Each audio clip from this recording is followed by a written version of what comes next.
things I struggled with being a hockey mom was the fact that I was never an athlete myself. I was never a strong skater, swimmer, runner, didn't play ball, just was not an athlete. So I used to get really worked up going to tryouts, and I would get really worked up during big games because I was somebody who was never picked for teams. I was often the last pick on the schoolyard, and so I used to bring a lot of that anxiety into a lot of Brock's tryouts or games, and it caused stress to everybody. I used to ask him stupid questions before games like, are you nervous? Are you glad you're the one playing? Do you wish you weren't playing?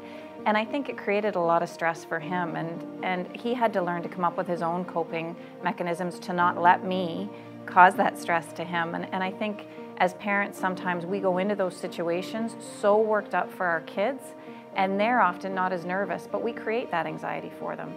It didn't take me too long to discover headphones. I had to do the best I could before games or tryouts or anything kind of nerve-wracking to block my mom out, because she made it so much worse. She would fill my head with things like, are you nervous? Do you wish the other goalie was playing? You know, this team you're playing is really good. Things like that I already knew, and I already knew in my own head going into the game that I didn't need from my parents. Absolutely. Stress from just everyday life or pressures from outside the rink. You know, you can't help. We're human again. We bring them into the rink. I know my wife and I try to not bring them in and just let him sit in the back of the car with his headphones on and go through his own preparation, his own way, and just leave him be as much as possible. When you're coaching the team, you have the coaching stress, which is, you know, sometimes, if you can do it properly, independent of the parental stress. But certainly, I think your own kids feel it a little bit more because, you know, you're challenged as a coach to do all the things that you need to do. And if your team loses or you're not successful, you look over at your own son and they see you a little bit, you know, stressed or upset about a game, and I think they take it maybe that little bit harder than your average player would on the team. I've had to coach a player on getting his father to stay clear and give him some distance and growth because it just wasn't going to happen for him. He was in tears a lot of the time.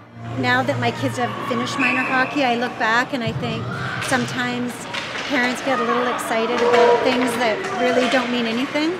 But when you're in the thick of it, you're like, oh.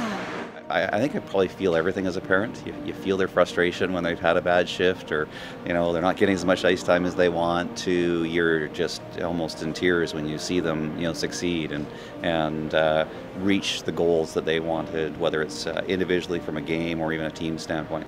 I think it just is so important for parents to be educated in a way, or at least informed in a way, that they become sports-wise parents, and they understand what it is to support their child in their child's adventure, and not so much feel that they are so much a part of that adventure that part of their life is what's happening on the ice.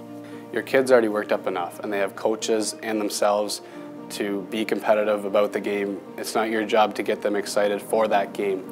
It's your job to make sure you stick to the basics and have a little bit of faith in the coach and the player themselves. When you bring them to the rink, you should be positive.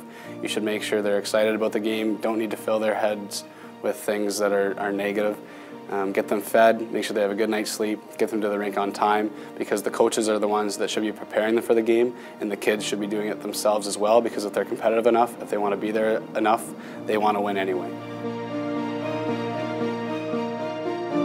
For more information on the Lessons from Behind the Glass video series, visit bchockey.net or lessonsfrombehindtheglass.com.